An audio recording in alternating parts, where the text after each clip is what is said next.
Pakistan stock data channel में खुशामदीद। उम्मीद है आप खैरियत से होंगे। मार्केट का स्टेटस उसी तरह है, कोई ख़ास मूवमेंट उस तरह नहीं है, ऊपर नीचे हल्का फुल्का। तो हम आज की बाकी चीज़ों को देखते हैं। आज काफ़ी कंपनी में अपर लॉक्स लगे, लेकिन ये 500 वाले अपर लॉक्स या लो लॉक्स इनकी अहमियत नहीं होती, कोई ख़ास इसमें नहीं है। जेवीडीसी को हम बाद में डिस्कस करेंगे। पीआईए को, हाँ पीआईए खास है, इसका वही रीस्ट्रक्चरिंग के चक्कर में पता नहीं इसको काफ़ी ऊपर आज ले गए हैं। कहाँ लेके जाएंगे, कहाँ लेके नहीं आएंगे।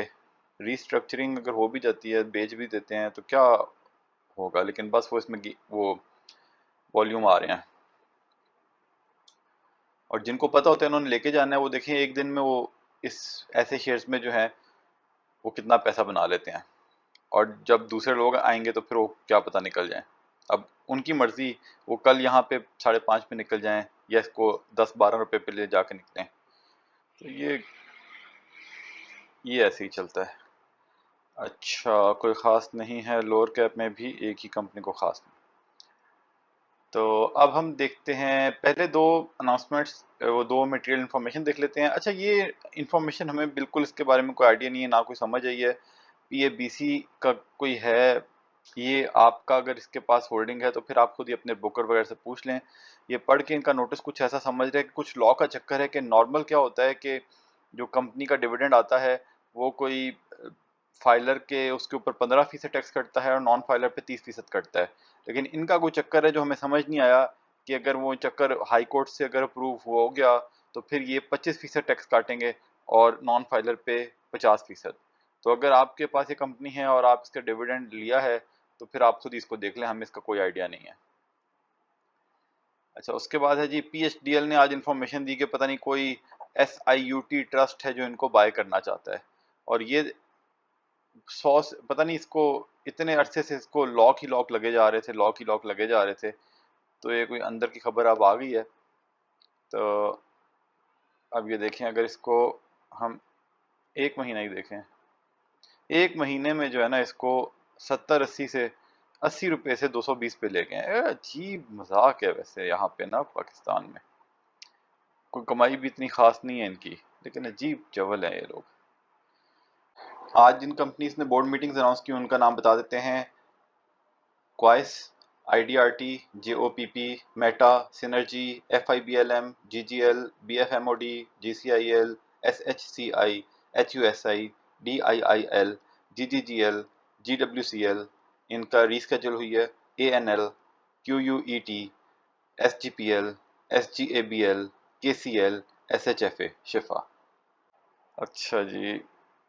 अच्छा, एचटीएल का रिजल्ट आया, इन्होंने कुछ भी नहीं दिया और लॉस में है, फारिग।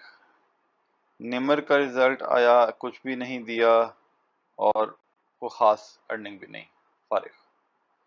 एडीएमएम, इन्होंने 3.5 रुपए का डिविडेंड दिया और ईपीएस भी पिछले साल से थोड़ी बेहतर हुई है। इसको हम देख लेते हैं एडीएमएम कहाँ पे कर रहा है। वैल्यू काफ़ी ज़्यादा है। अच्छा जी, बक्सले, बक्सले ने तो चक्स ले लिया हुआ है सबका, फारिग। ये देखें बक्सले में, दिखाते हैं हम आपको, पता नहीं अगर आपको पता है कि नहीं इसमें कितनी बड़ी गेम चली थी।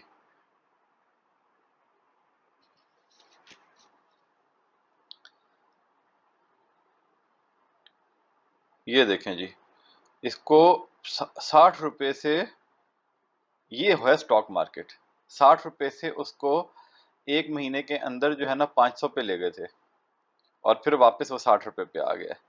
तो अब खुद सोचें जिन्होंने, और ये रोज को लॉक लगता था, बहुत ही कम, किसी को खरीदने का मौका भी नहीं मिलता था।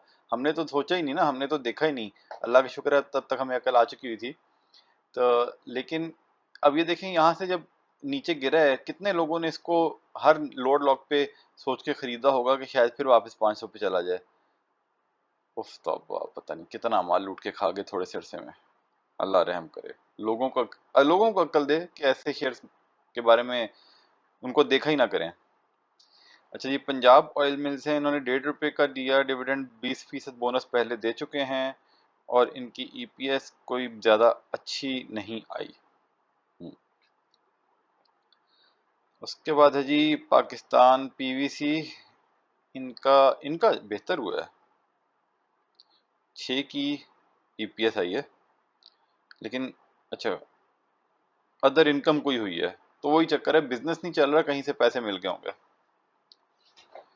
अच्छा जी, अच्छा एलकॉट स्पिनिंग है, यहाँ पे इन्होंने लिखा नहीं है, इन्होंने कोई डिविडेंड 6 रुपये का दिया है, इनकी 38 अर्निंग है, लेकिन देखे ना पिछले साल से अर्निंग बहुत कम हो गई है, तो टेक्सटाइल सेक्टर का है, 6 रुपये भी इन्होंने दे भी दिया है, लेकिन कोई पता नहीं अभी आगे इसका क्या हो, इसलिए टेक्सटाइल सेक्टर में तो अभी हम नहीं कर रहे, ना किसी को मशवरा देते हैं।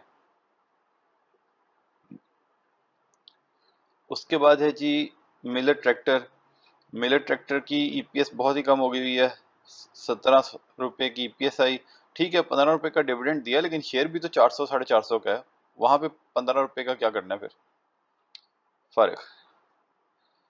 प्रॉस्पेरिटी वीविंग, इन्होंने इनकी 8 की ईपीएस आई और इन्होंने भी 3 रुपये का डिविडेंड दिया है, 30 रुपये पे है। और एक और है, पहले वो देख लेते हैं, हाँ नगीना, नगीना की ईपीएस तकरीबन इसकी भी बहुत कम हुई, 32 ईपीएस आई, 6 रुपये का डिविडेंड दिया है।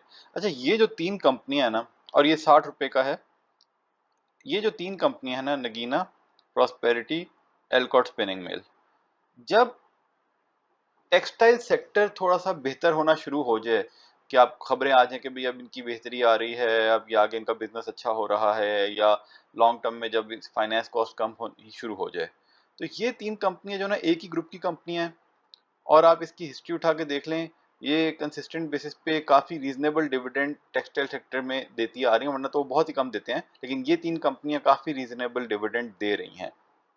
तो आप इनको जो है अपनी वॉच लिस्ट में, आप कहीं पे लॉन्ग टर्म का अगर सोचते हैं तो इसको नोट करके रख लें, और इनको जब वो टेक्सटाइल सेक्टर में बेहतरी आएगी तो आप इनको अपना देख सकते हैं, या अगर इनकी क्वार्टरली बेसिस पे ईपीएस का जायजा लेते रहें कि अगर इनके बिजनेस में बेहतरी आ रही है, तो ये जो है ना लॉन्ग टर्म के हिसाब में, जब टेक्सटाइल सेक्टर बेहतर होगा तो ये डिविडेंड बेस्ड कंपनी के आपकी वॉच लिस्ट में हो सकते हैं ये तीनों।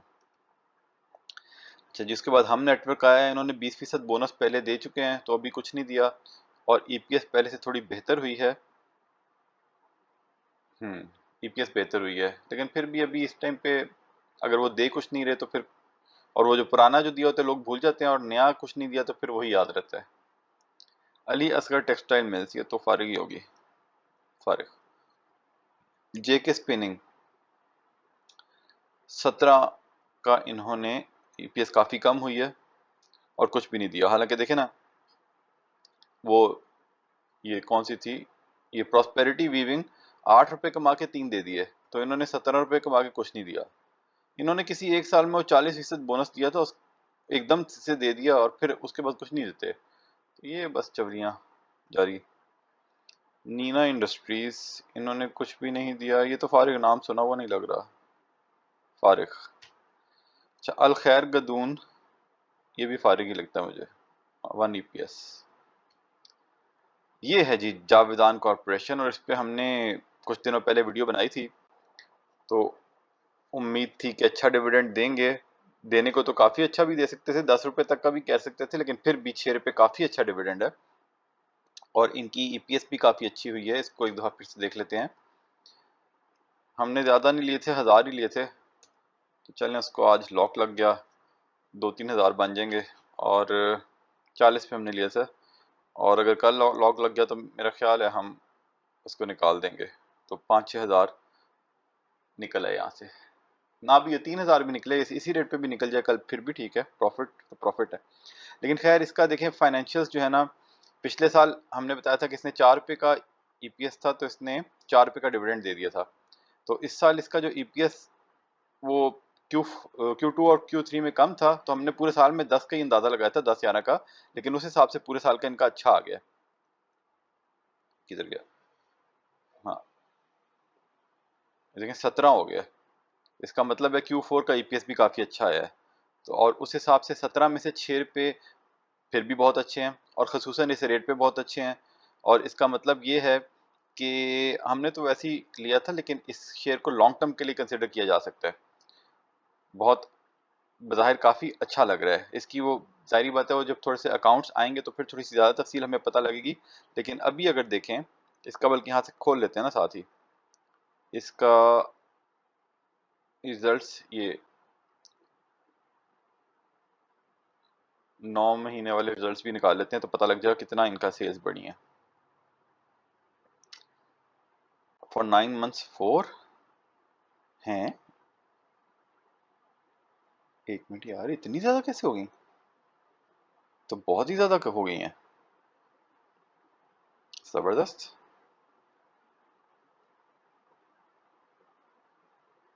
9 बिलियन का ग्रॉस प्रॉफिट और पिछले 9 महीने में था 1.6 बिलियन। यार आउटस्टैंडिंग, क्या किया इन्होंने। फ्लाई ओवर, इनका कोई प्रोजेक्ट हो सकता है इस टाइम पीरियड में कंप्लीट हुआ हो। Profit before taxation, net income,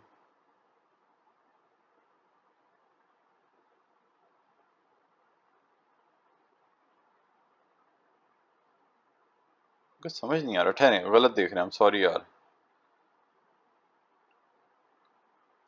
वो क्या था, वो कंसोलिडेटेड थी, हाँ गलत देख ली, सॉरी सॉरी। अच्छा जी, ठीक है, 16 हो गए 9 से, फिर भी काफी ज्यादा है, यानी कि तकरीबन डबल होगी सेल्स। और ग्रॉस प्रॉफिट भी काफी ज्यादा इंक्रीज हुआ, वेरी गुड। हाँ ठीक है, इनका जब वो आएगी ना, वो जो फाइनेंस, जब वो एनुअल रिपोर्ट आएगी उसको देखिएगा तो फिर पता लगेगा क्या हुआ है, कि क्या कोई वाकई में इन्होंने चीजें बेची हैं या सिर्फ कोई एसेट्स की रीवैल्यूएशन है। क्योंकि एक जो आपकी प्रॉपर्टी कंपनीज हैं, ये अपने एसेट्स को रीवैल्यू करती हैं तो उनकी वो रिकॉर्डिंग ऐसे हो जाती है कि जैसे सेल हो गई है, तो वो देखना पड़ेगा एक दफा। लेकिन अगर इन एनी केस बहुत अच्छा है। और इसका हमने जो असेसमेंट में यही देखा था कि इनके लॉन्ग टर्म में काफी प्रोजेक्ट्स चल रहे हैं, तो उस हिसाब से इसको जरूर देखा जा सकता है, खसूसन इस रेट पे लॉन्ग टर्म के लिए भी। और 5 साल में वैसे देख लें तो ये बीच में इसको वही जो है ना, इसको उठा के ले गए थे 75 तक। लेकिन बहरहाल इस रेट पे ये हमें काफ़ी बेहतर लग रहा है। तो अगर आप प्रॉपर्टी कंपनीज में इंटरेस्ट रखते हैं तो आप इसको कवर कर लें। साथ ही एक भाई ने कहा था, वो भी देख लेते हैं यार, GRR। इसका हमने वैसे बात की थी जब इसका रिजल्ट आया था, ये 14-15 रुपये पे चल रहा है।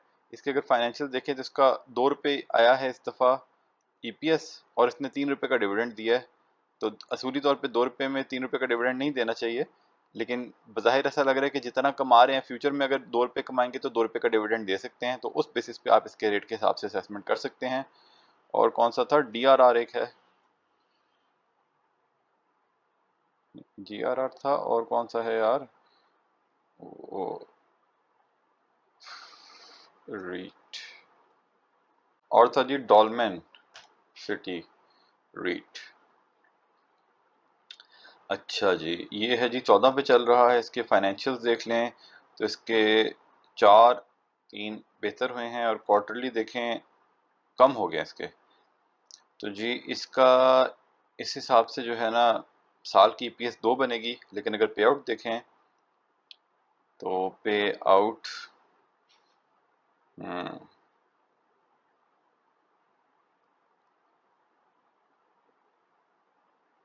पे आउट इसका कम है, 1.2 1.3 रुपीस था पिछले साल, और इस दफा 1 रुपी तक लग रहा होगा। मतलब अब ये देखें इनके मुकाबले में, जो आपका अगर वो देखें कोई JVDC, तो वो ज़्यादा बेहतर है। अर्निंग भी उनकी ज़्यादा हो रही है काफ़ी, रेट तो है ऊपर, लेकिन डिविडेंड भी तो देखें ना, तो डिविडेंड यील्ड के हिसाब से वो इनसे बेहतर है। आज न्यूज़ कोई ख़ास नहीं थी, तो इसको ख़त्म करते हैं सेशन को। ये सारा डेटा हमने PSX की साइट से लिया, आप खुद वेरीफाई करें फिर अपना फैसला करें। कोई बाय सेल कॉल नहीं है, खरीदने बेचने का फैसला आपने खुद करना है, क्योंकि मुनाफे में मौज अपनी अपनी और नुकसान में दौड़ अपनी अपनी। अगर पसंद आया तो शेयर, लाइक, सब्सक्राइब कर दें। खुश रहें, अल्लाह के हवाले।